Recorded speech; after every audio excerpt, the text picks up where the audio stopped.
Hello, welcome to the third episode of LakeView Listens. My name is Zachariah Schmidt. I'm here today with Brandies, Meva'a. And Brandies is a very good friend of mine who I've known for quite some time. And you've known my dad, John Schmidt, for quite a long time. But if you just want to kind of tell me a bit about that relationship, how you came to know my dad, just so people can kind of get a idea of how you're connected to my dad and LakeView. Awesome. So I attended high school on the west side of Chicago. Back then it was called Lucy Flower High School. I think it's called Alraby now. As times change, schools change. And your father was the regional person for a not-for-profit called Chicago Do Something. And he was trying to implement service learning programs all over the city of Chicago through Chicago Public Schools. And he came to my school in my freshman year. And his authentic self. So just to give you an idea of what my school looks like, it's over, now they call it East Garfield Park because they're trying to gentrify. But before it was just Garfield Park. It's at least 90% African American, 10% Hispanic, because it's like borderline between Lawndale and then also Humboldt Park. But my neighborhood mostly squarely black, and maybe only a couple of Hispanic people went to my school. And here comes your dad, the whitest man I've ever seen, 6-something in Jesus sandals. And I say Jesus sandals, not lately, because they were dilapidated, feet as bare as possible, walking into this school with a bunch of disgruntled teens who don't want to be there, trying to implement something that was novel. And so I had gotten into quite a bit of trouble my freshman year of high school due to bullying. And as part of, my restorative justice process, I was told that if I got my friends to come to the service learning thing with your father, John Schmidt, that I would be able to basically move forward without it being on my permanent record that I was supposed to have had a suspension. And so I got a bunch of friends to come, and I think we were able to retain maybe 50% of them because we just had never thought about Chicago in the way that your dad thought about it. My world was super duper small. The west side of Chicago is all I knew, my neighborhood. And we just didn't have the privilege or the opportunity to venture outside of the neighborhood much. And your dad was literally just teaching us about the grid of the city, how the city works on a grid. And he and I bonded specifically because I think I know everything, and I don't. And he was challenging me about a street specifically along Holman Street by another very popular high school, Westinghouse. And he was trying to tell me there was a street called Governor Street, and I was like, no, there's no street there, that's just a viaduct. And this is when I learned that viaducts and alleys actually have names. And I told him, I said, I will stay in your program if you can prove that there is a Governor Street. If not, then you give me a free pass, you write a note to Ms. Lynch, I'm done with my service, and I move on. And he was like, okay. So we walked down, and sure enough, the sign, there's literally a street sign there that says Governors. And I was just like, I am stuck with this dude for the next 4 years. And it was the best mistake ever. I learned so much from him. So can you tell me a little bit more about just kind of growing up, school? I mean, you mentioned high school, but just your kind of schooling experiences in Chicago growing up, as much as you want to talk about family, just sort of that sort of thing, I guess. So basically describe myself. So I always say I'm a black woman on the verge of something great. Something has to be coming because I just feel like I'm perpetually being educated, and it's okay. I like it, right? I'm always on this journey. So I am one of 5 children. My mom raised me and my sister and my brothers over on the west side of Chicago. I went to Flower High School. I graduated, I think number 10 in my class. After that, I went to Chicago State for a short time. And my mom had a mental health crisis, and I ended up having to drop out of school and kind of just fend for myself a bit. Your dad was actually very influential during that time, too, because my family didn't have the strongest background with college. Most of the wealth in my family on my mom's side came from property. They were real estate people. They bought property, rented property, sold property. But my mom wasn't fortunate enough to take part of that inheritance because she was basically a wild child and got disinherited. So we grew up pretty like poor and like on our own a lot. And so I didn't really know how to navigate the landscape of college, but I knew I wanted to go back. And at this time, like it was really hard to get emancipated from your parents because she wasn't well. She didn't sign my financial aid for me to return to school. And so I ended up just taking on a bunch of different odd jobs. I worked at a telemarketing company. And then I ended up finding this awesome program called IC Stars, Inner City Computer Stars, which got me the skills that I needed to, go on my current career path, which is as a marketing professional. But I feel like my heart has always been around service. So your dad helped.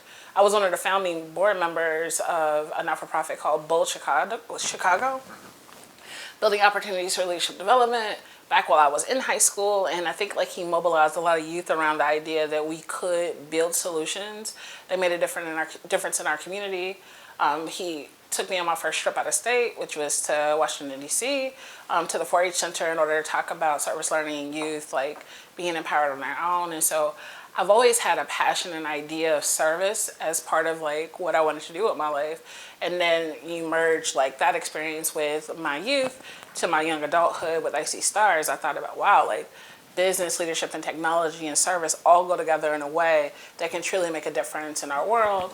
And so I started on this track of just creating opportunities around like jobs.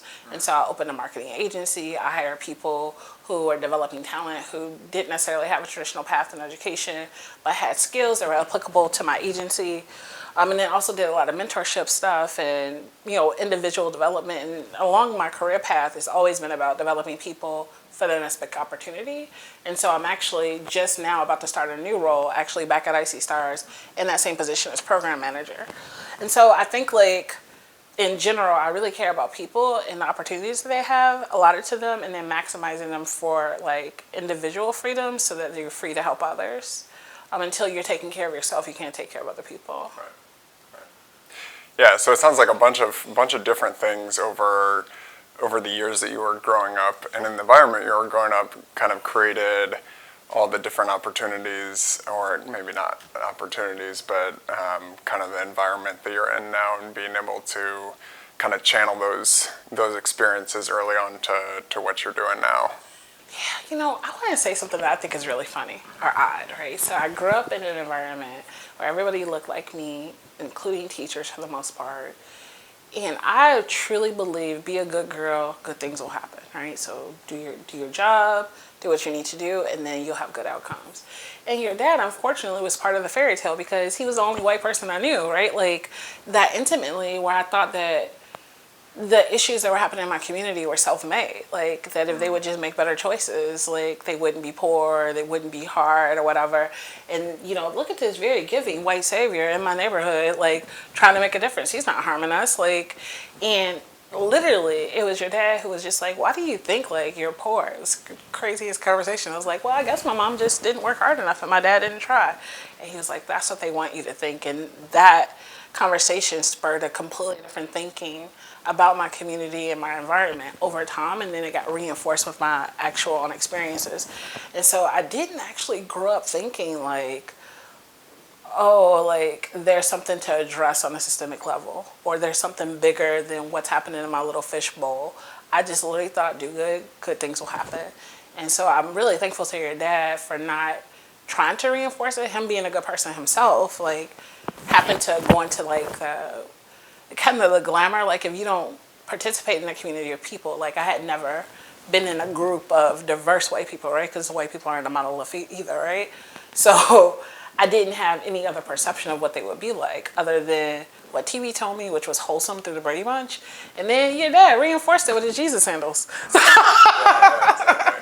Yeah, I mean, I think that's one of the things in our country that gets reinforced. If you work hard, if you do all the, if you pull yourself up by the bootstraps and you do everything right, then everything's going to turn out right, and that's the only thing you have to do. And it's just not the case. Yep. A lot of the times, right? It's just there are so many other circumstances, so many institutions that are getting in the way of that are designed to basically keep promote people down. Exactly, yeah. Right. I mean, it's the idea that we can't all thrive. You're I don't know if I want to say devout churchgoer, but you go to church. Well, I don't go to church. No, you don't go to church. So Okay. I used to go to church, and I'm not gonna say the church's name just so that way I don't smear them. Yeah. But like, it's so hard being Black and Christian. It mainly because it's like, okay, I recognize like that it's Christ first, and then everything else comes after that. Like I hear that. The challenge becomes that people will utilize it to be self-righteous, judgmental, and then a lot of the Christian philosophy, in my opinion, is expressed with white supremacist ideas. I mean, even like in the music, like "Wash Me White as Snow," this purity idea, like Jesus never said that. Never once talked about purity. Never once talked about whitewashing. Like I just think like the example is in Christ and not in these people, and that's why I'm a devout Christian. Like I think Christ was the most wonderful person that ever lived, and is a great example of how we should like take our steps forward in this life. And in gratitude, and that like I haven't yet found a church that makes sense. So the last church I went to, which was the church where I committed my life to Christ, I was baptized. I really appreciated the pastor. Still struggle with a lot of the, with the supremacy stuff. Like I remember we went to a women's conference at the church, and I had never been to a women's conference, probably because I'm a little bit like anxious. I get a lot of social anxiety around those things. Oh my gosh, it was like Trump Nation.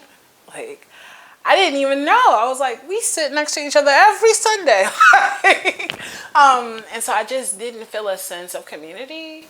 And so eventually we left that church. And then since moving to the South Side, this has been very interesting. Like there's a lot of prosperity gospel. And what that means is that people are focused on the genie that is God. Like, all I have to do is be a very good Christian, and I'm favored by him, and then he's going to be a genie and just grant me my every wish, which is to prosper. And like this is like the counter narrative to like that God wants us to be poor and in rags, right? Like to be rich is in and of itself is the sin versus the love of money. But so there's a balance to that. I don't think that we're supposed to be gaudy in our prosperity, but I do think that the balance challenges us to be content in what we have and to need less and to give more. And when you look at just kind of like the Black church in particular, in its long-standing history with its own community, it's almost as if the pulpit is an aspiration versus an inspiration. And I don't particularly work well in those environments either. So lately I've been doing like a Bible study with some individual radicals like myself to really just like be Bible believing, study what's in the Bible, challenge ourselves, edify ourselves. And I spend so much time like wagging our fingers at others and figuring out how to be utilized, which to me is more about what Christ did. Sure. Yeah, it's interesting because I think, in our country there's so many different forms of Christianity, so many different forms of religion, but more specifically, so many different ways people identify as Christian or masquerade as Christians, right?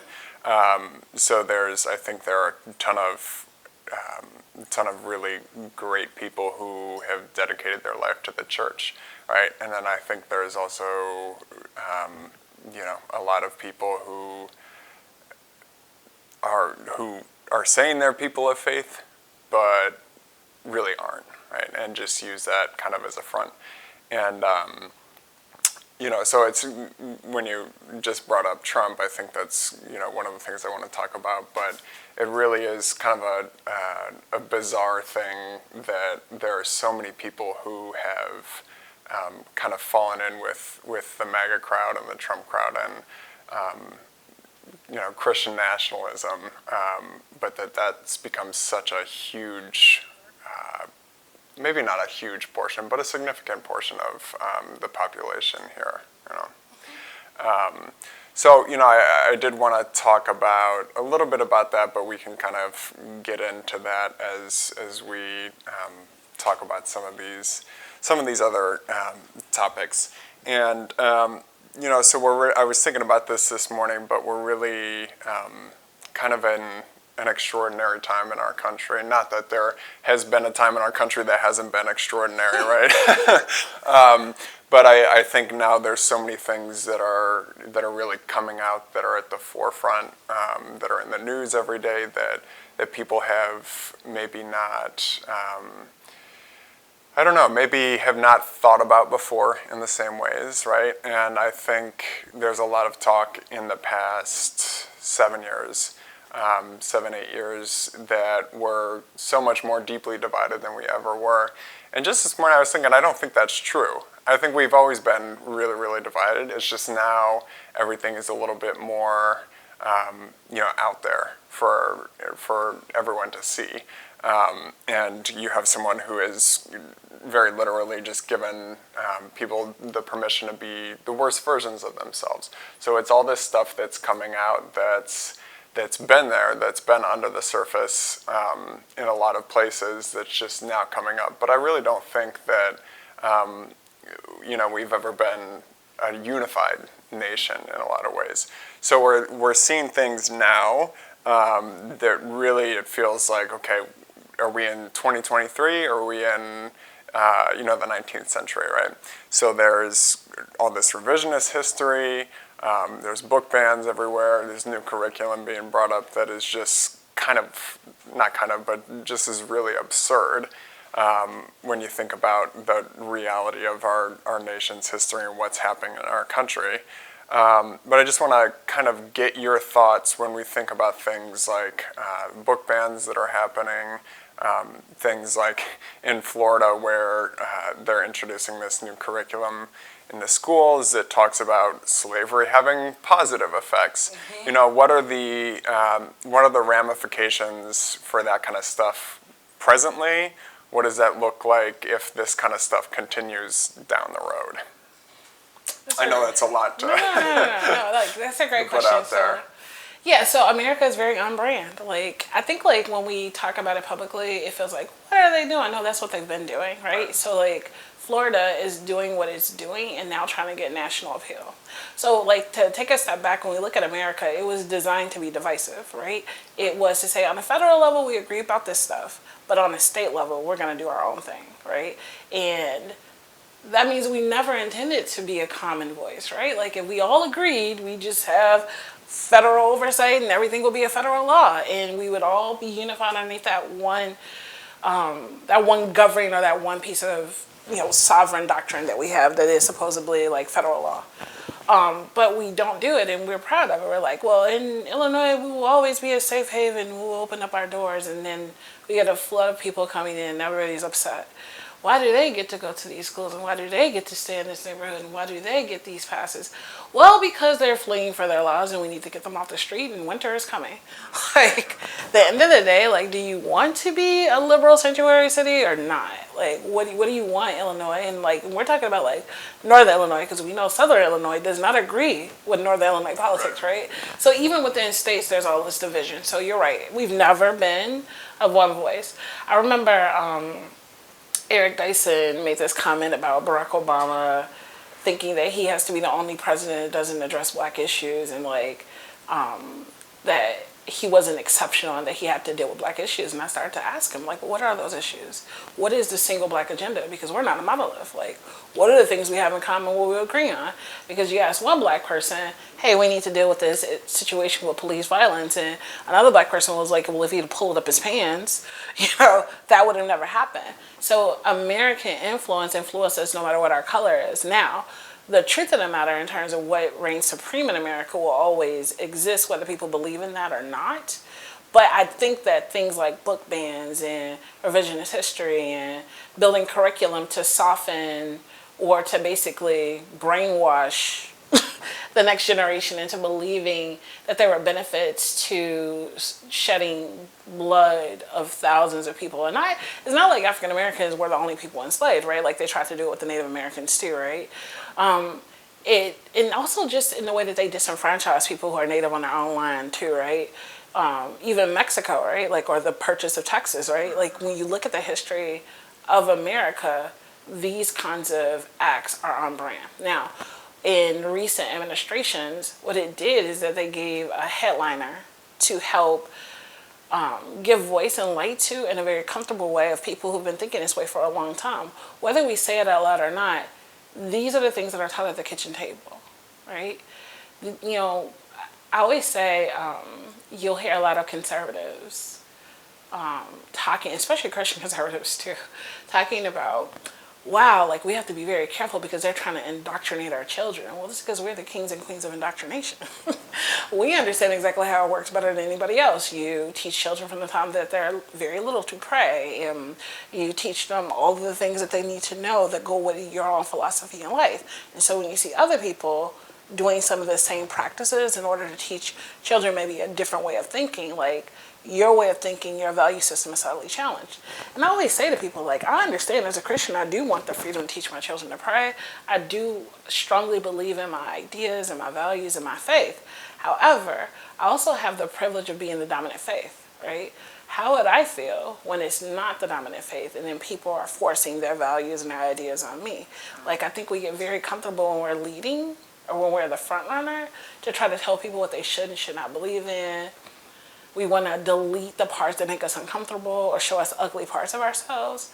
But the lack of accountability is where we end up making the same intentional choices without any accountability, without anybody blowing the whistle and saying, hey, that looks a lot like this, and we're not doing that because it's going to end up here. It just makes people more comfortable to try to get rid of it. And I think like we end up between the media, in between just, I guess, kind of the news cycle and the way that we look at things is that we get distracted by the things that look like, look here, like this is what's happening. And then all these other things happen and pass and move along that harm us. Like the big assault against critical race theory, which I think is probably the one of the most beautiful, like very well defined processes for real change in this country. And people are like, no, I don't want it. Well, of course you don't want it. I mean, you're writing a revisionist history about how slavery was helpful. Yeah, so I think you hit the nail on the head, because I think that's one of the things that, I was going to ask you, why are people so unwilling to look at these things and accept these things? And I think if you're really against CRT and you're really against looking at the past in a really critical way and in a way that sheds light on all the atrocities that we have committed in this country, it really requires how do I say this? It really requires looking at your history and all the people that have come before you and yourself in a really unflattering light a lot of the time. And I'm reading this book by Clint Smith. I don't know if you know him. He's a black writer for, he does a lot of writing for The Atlantic. But this book, I think it's called How the Word is Passed. But he's essentially going to all these different places in the States that have a history with slavery. So he goes to Blandford Cemetery, he goes to Monticello Plantation, Angola Prison, and looks at the history of slavery in these institutions. And so one of the sections that I was just reading is on Blandford Cemetery. Do you know Blandford? So it's a Confederate soldier cemetery. So there's who knows how many thousands of Confederate soldiers.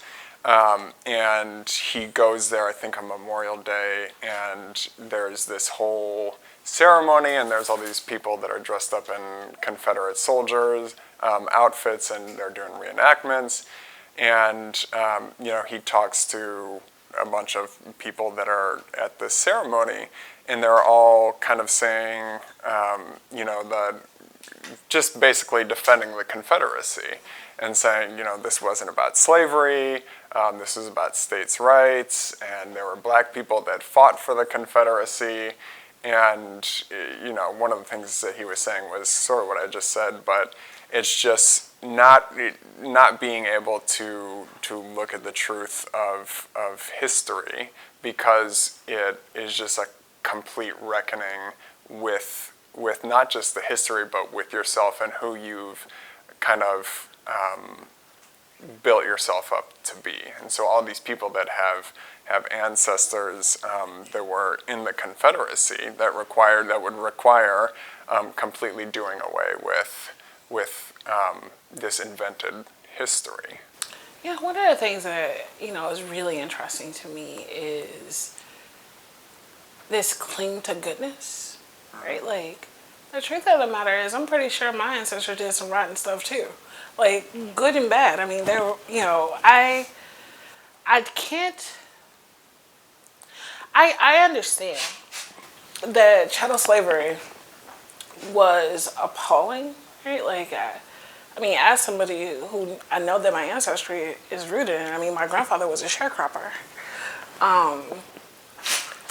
I don't understand, like, what the part that I understand from people who are descendants of, because, there were few slave owners. There weren't that many actual wealthy people who owned enough. Like, it was the business of slavery, right? Like, they had all the different employees on a plantation. They had policymakers around, like, how do you manage this? They had insurance companies that insured the people that were enslaved. So I understand the business of it. I think that understanding or identifying how far you're willing to go helps you kind of check yourself, right? Like, if I know, for example, that in our past that there were some people back in West Africa somewhere who decided, yeah, this sounds like a good idea, I'll sell our poor.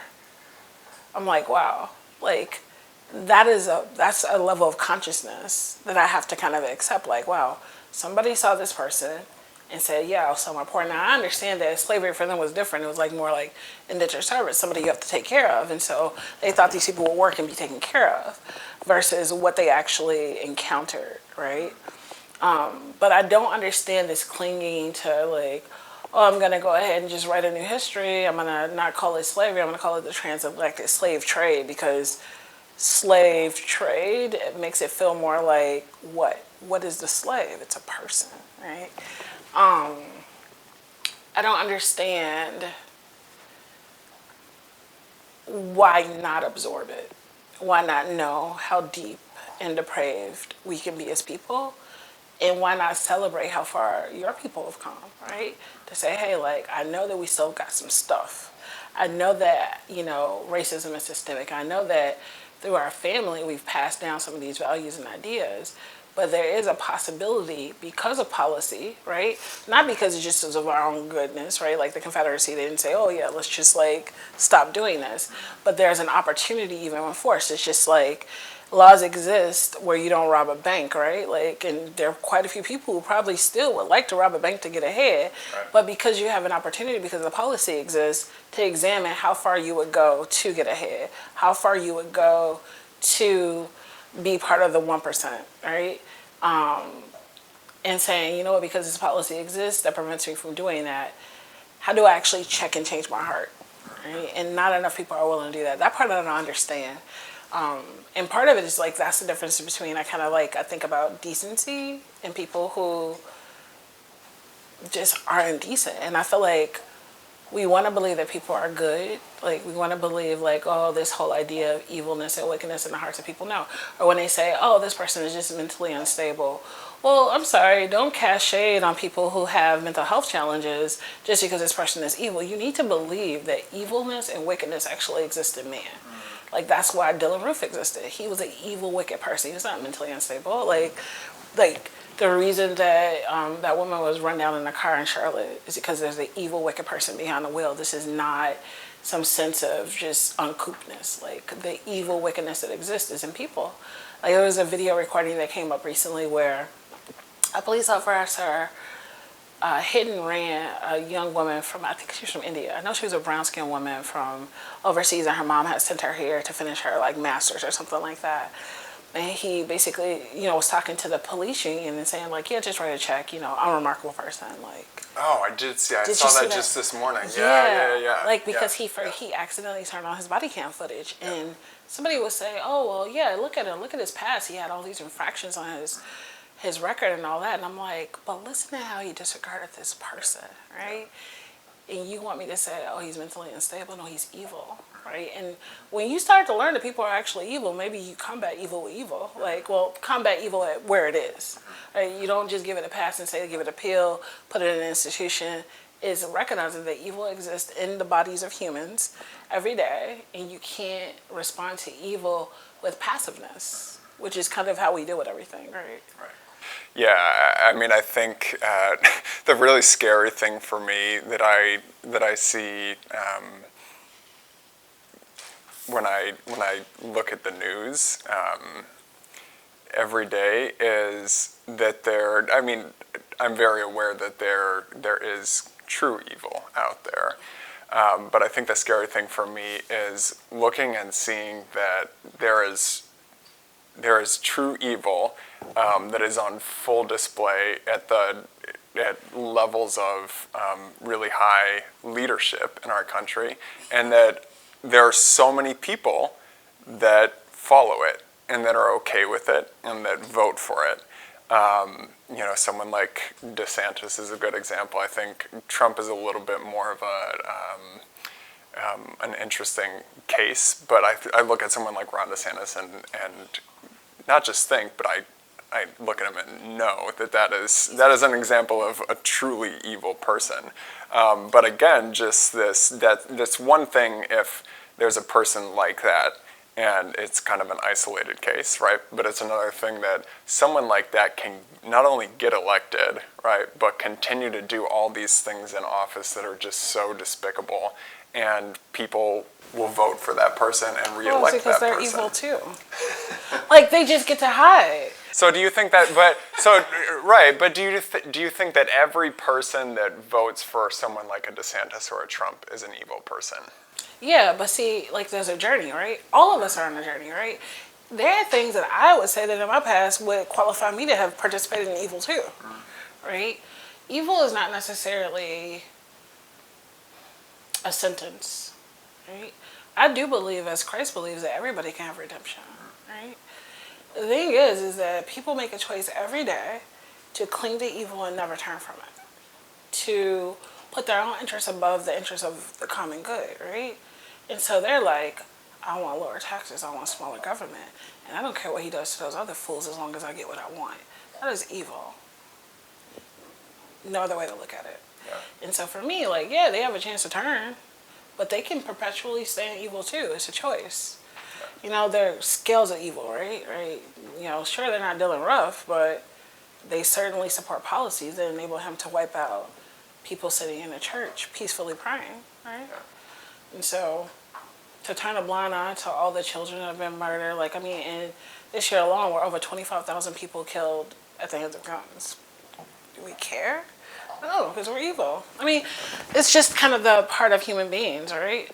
That we all are capable of doing things, and that it's the effort. It's the effort to edify oneself, to go beyond ourselves, have less of ourselves, less wickedness, and more goodness. And goodness, like true goodness, not like, oh gosh, I give my bread to the poor, but like, am I striving to make a difference in my choices, even on a policy level?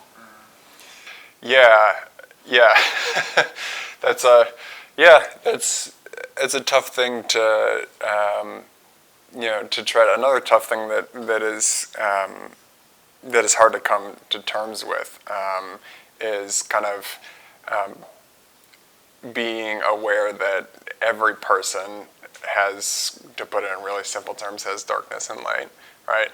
But that it's really almost not every, but a lot of the decisions that we make in day-to-day life is like, we could do the dark thing, we could do the light thing, but in 2023, there's a whole lot of people who consistently choose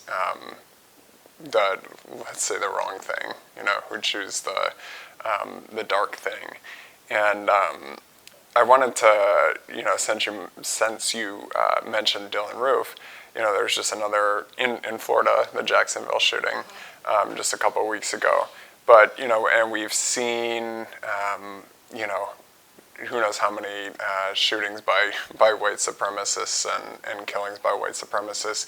Really in the history of our country.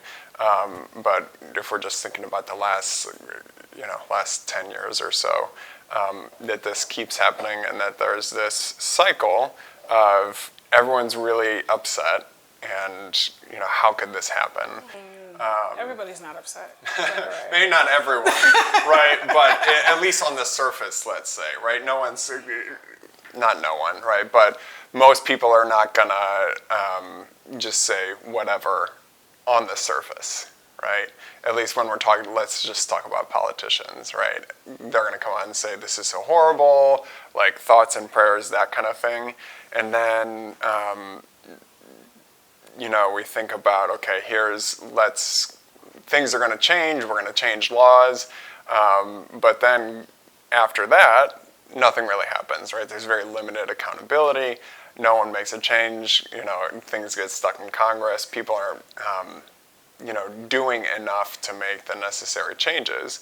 And it's kind of like, well, how do we get out of that place? How do we get to a place where there is accountability, where we are making significant change? I mean, what does that look like? How do we kind of start to move towards that place? And I know that's a multi-layered question that has a million different avenues and a million different answers. But just if I can ask you to kind of give me a couple of things that you think would start to kind of lead us in the right direction. So it's funny, like I have a plan to vacate America as soon as possible. Like, I bought my land, trying to figure out a better place to raise my black children, right? I mean,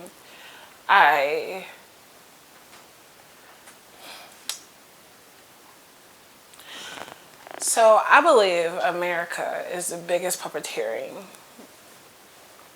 show ever broadcasted on a global stage, right? I think that we've been sold a false idea of privacy, security, and prosperity. I think that corporate interest in the NRA have far more power than the people. Absolutely. And that America will always bend the knee to their own prosperity. I mean, for example, right? Everybody says, okay, Barack Obama, first black president in America. Why did Barack Obama want to be the president? This is a really crappy country to be president of. I mean, you go and you serve 2 terms and get very little done. Not because of your fault, but the way, our government works creates a lot of friction for prosperity. I mean, just like a very simple thing, the Supreme Court appointment that they said, nope, you're too late. You're almost out of office and you can't appoint anybody.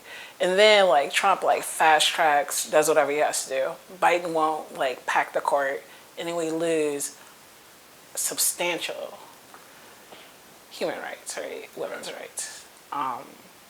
That's because they want us to believe that it was true to begin with when it wasn't, right? They've always done things to step in the way of prosperity for all, right? So I don't believe in that. I don't believe in American ruse. It's total crap and BS. Right? Yeah. So going past that portion, when you say, okay, what can we do? We can take CRT or critical race theory seriously. So I think it's interesting because it makes sense. I was actually explaining to one of my friends who's not American, what it means, and she was like, I don't really understand. How is this examination of all the systems supposed to help move us forward? I said, well, see, so it makes sense that if we say that this country was founded upon and built with all of its systems on racist ideas by racist people, because that was the way it was, right? I don't look at the Confederacy and I don't look at all these evildoers back then as pure evil people that could never change and never be different. But there are some things that you normalize that aren't okay. In some countries you can marry children.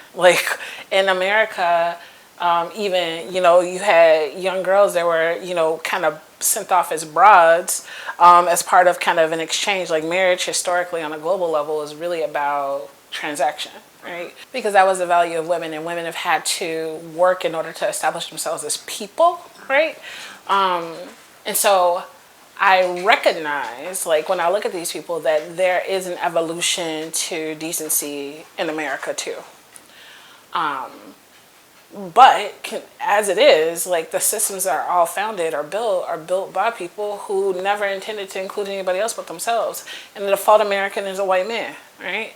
And then after that, white women, and then there's money. So money is the big divider, and then they use things like race and class to continue to be divisive and to, have people move forward or backward. So if you look at CRT and you utilize it to actually examine all of those systems in order to dismantle it as it is, where all Americans and all of their citizens have a seat at the table, to actually examine it, reevaluate it, and rebuild it better so that all of us can thrive. But if you have a whole system that has been created, in everything's system, marriage, financial system, healthcare, all of it, the reason you see disparities at every single system for anybody who is not a white man is because nobody else had a seat at the table. So CRT is not just about race. It's also about like gender. It's about identity. It's about class. It's about all of these things that nobody factored in, because you only think of yourself and as yourself when you're talking about things. Like one of my favorite examples. This is super funny. You ready? Okay. I was buying my house. Buying a house was really tough because we decided to do it at the last minute. We didn't have any money and we had so credit. But God is good. We worked it out. However, one of the things we needed to do was like our down payment on the house, and there's a policy at the bank that you can receive a gift as part of your down payment as long as the person giving you a gift is not only willing to give you a gift, but also provide bank statements showing that they took the money out of their account and deposited it into your account to prove that the money came from them. Now let me tell you something about black people. If your auntie gave you $1, she would ball that dollar up as tiny as a dime and pass it to you like it was drugs. Like nobody needs to know she gave you $1. There is no black person I know on earth who is going to give you a bank statement on top of a gift. Like I have to give you a gift and a bank statement in order to prove that I gave you a gift to buy your house. Who the hell thought of that policy? Wasn't no black people at the table, because if there was anybody black, they'd be like, no way they're going to be able to get through this policy. Like that's a small inequity, but it just shows like just very basic things that we take for granted every day in America that are exclusive by nature just because nobody else is at the table for consideration. Right. And you have all these people who are threatened by it. Why? Is because if things are equal, you've been sold the lie that if things are equal, then you will not thrive. Right? And I'm like, wow, like that's really weird, right? Like you're very educated, there's all these resources to show that like we could have an egalitarian kind of society, but we don't do it. Right. Like that doesn't make any sense to me. Right. So to me, CRT is probably the best theory for how we get there. But look at other companies like cannibalizing it. I mean, they'll do anything. They'll call it anything else. Now they're calling it part of like the woke agenda.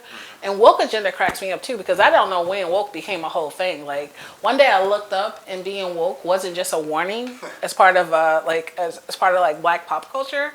All of a sudden it was a movement in that people had woke ideology and woke thinking. And I was like, oh my gosh.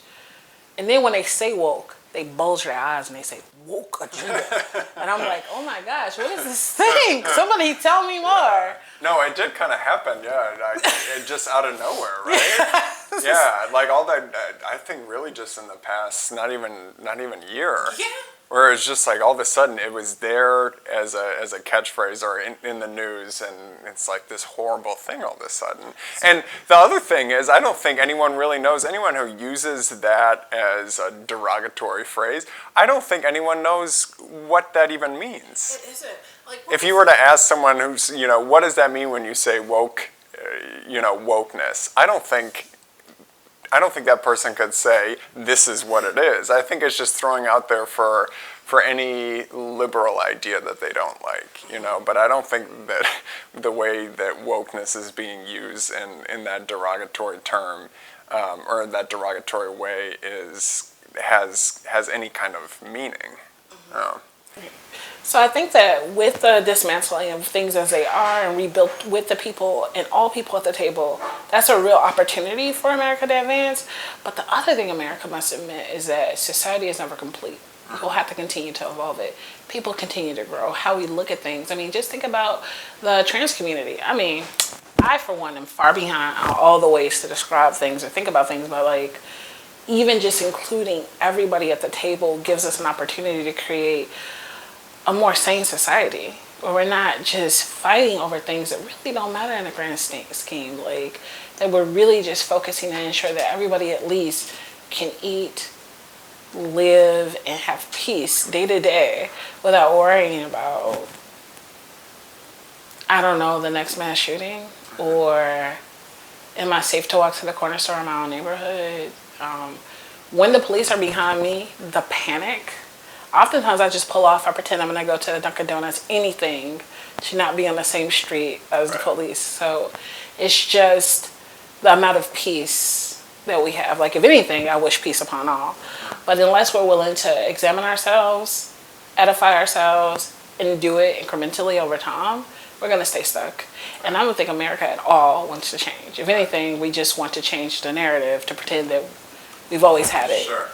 Yeah, and I guess that was one of my other questions is, like you just said, our country started where there was one kind of person at the table, right?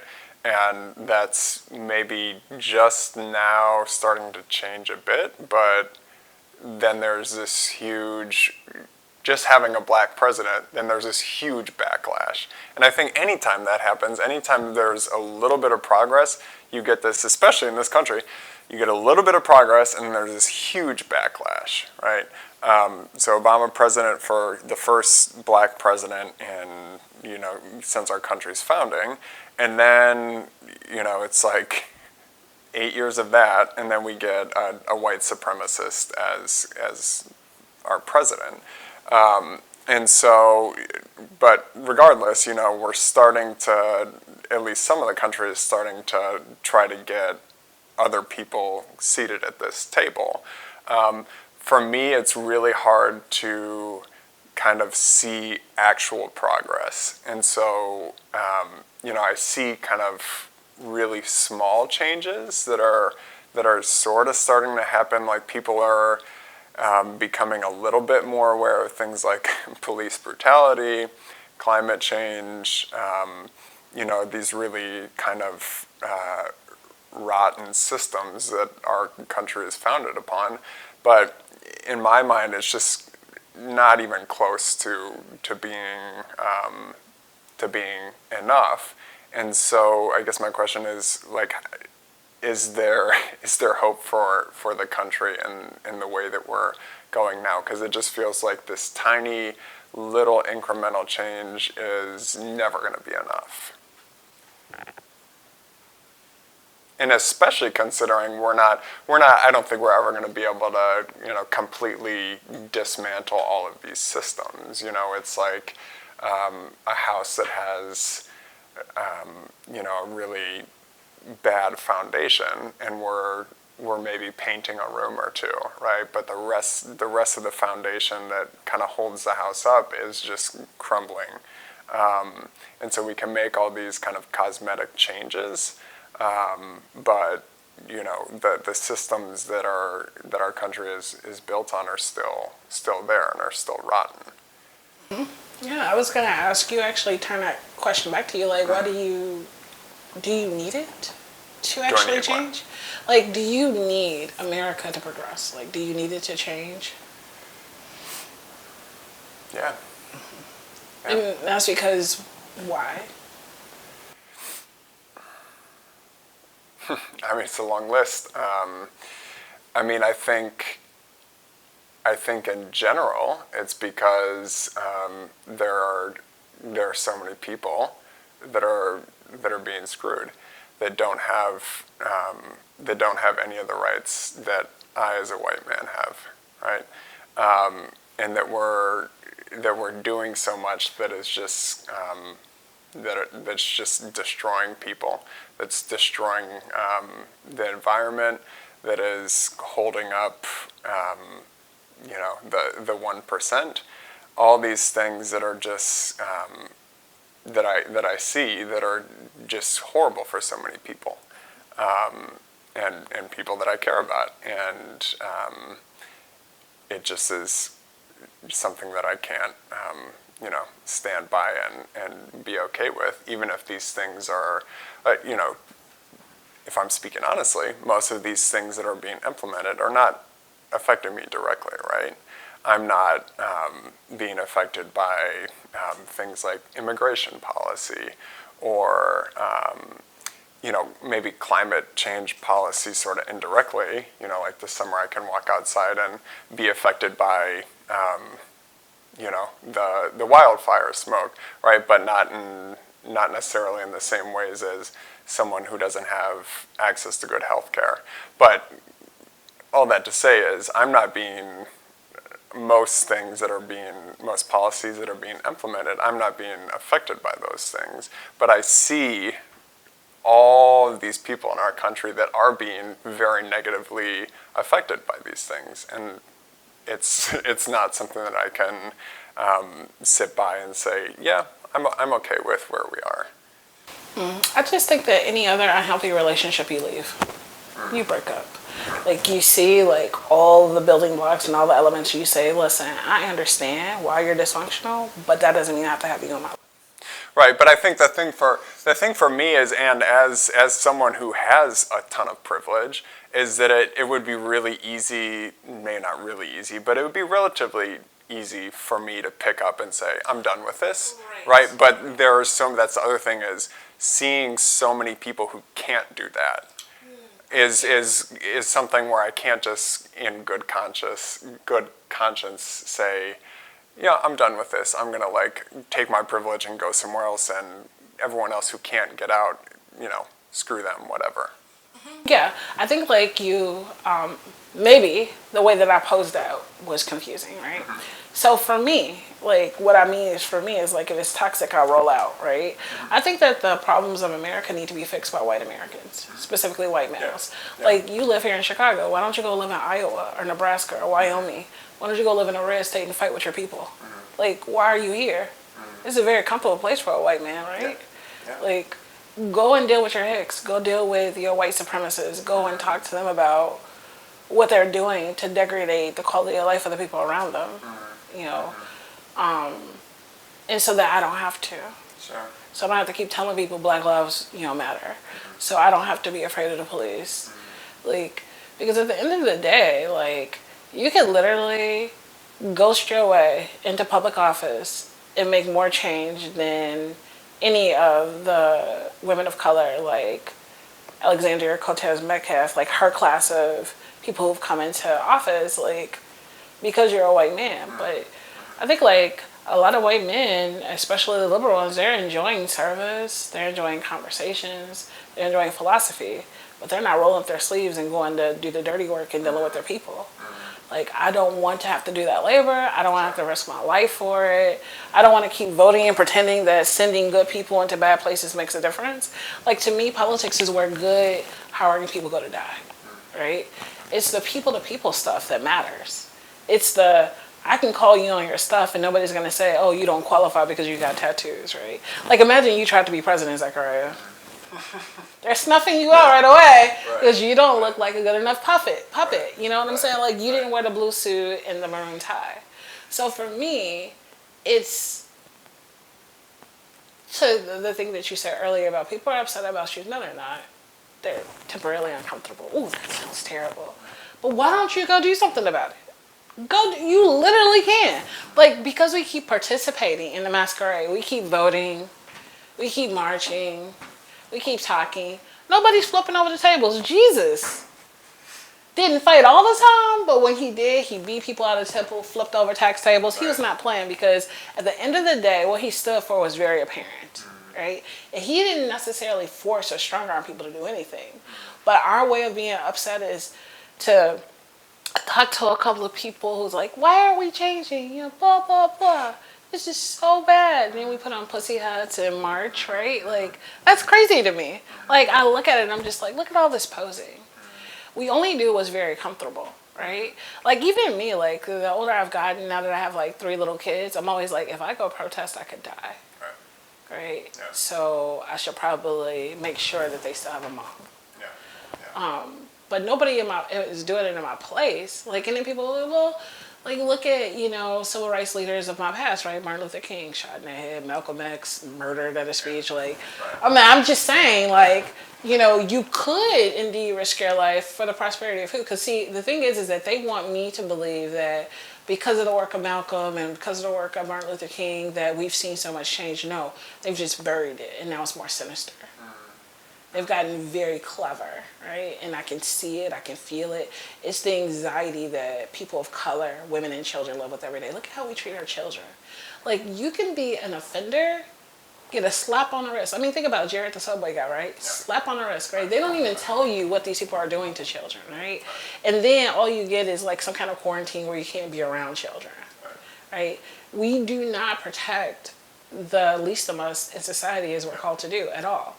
So for me, I'm just kind of like, I'm a woman, I'm black, and I have 3 children. And I know what it feels like to be all of those people full time. And I have not seen any changes worth writing home about at all. Yeah. So. No, I'm on board, and just being able to listen to you. I completely agree. I don't think it's anywhere close. Yeah.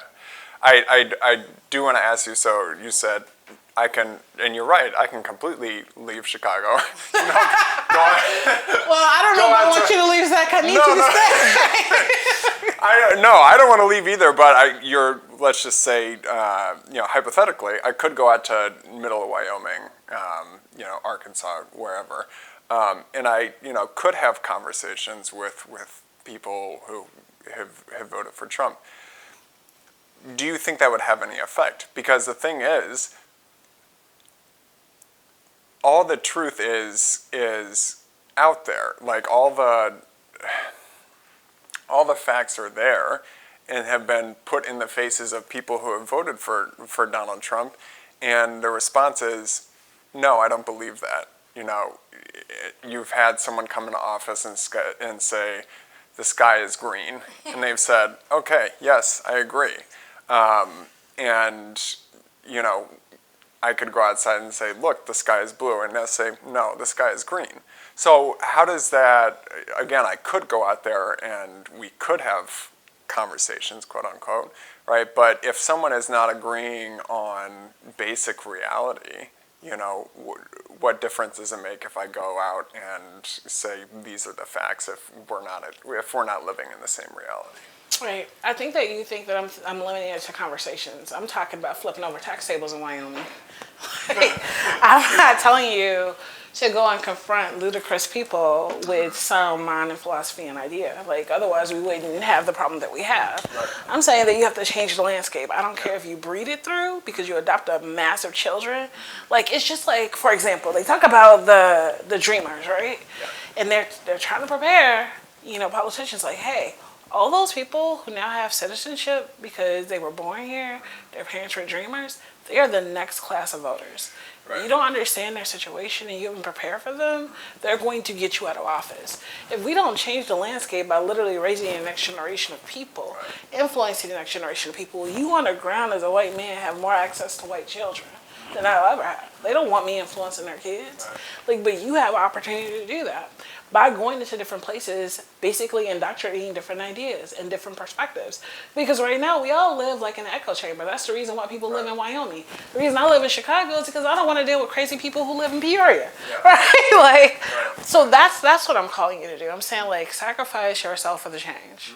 Right? Are you willing to do that? Are you willing to go? And not you specifically, right? Because I'm selfish. I have 5 kids. 5 kids, adopt 5 kids. We have tons of children in the system that are just sitting there with nobody to take care of them. Yeah. But there's a lot of Christian evangelicals in Wyoming who are indoctrinated with the same hatred, right? And so when we just leave the future generation to continue to fend for themselves and be influenced by people who are willing to do it, who are just kind of like fanatics for this kind of stuff. And then we're like, oh, why don't we see change? Is it because we leave it all to them? We're not going anywhere different to influence anybody different because humans in general are very, very much so like bonded to comfort. Very bonded to comfort. I mean, when I think about moving to West Africa, I'm like, man, it's really hilly there. I need to get a dirt bike. like, let me ship it over there. Or like when I was there initially, I was like, wow, this really challenges my sense of what need looks like. And so I'm saying, like, this is not our problem. Why don't you all fix it? Why don't you all go out and, like, if you can evangelize for Christ, you can evangelize for human rights. I love talking to you. Every time I have a conversation with you, I'm like, all right, now I got to process and think about this for the next week. But thank you for being here and talking with me. Yeah, you always have such great things, really deep things to say, and I appreciate that. No problem. It was really cool to have this time with you, Yeah. and obviously we can fight it out over Yeah. the next thing that you're gonna have. For sure. Great. All right. Thank you. No problem.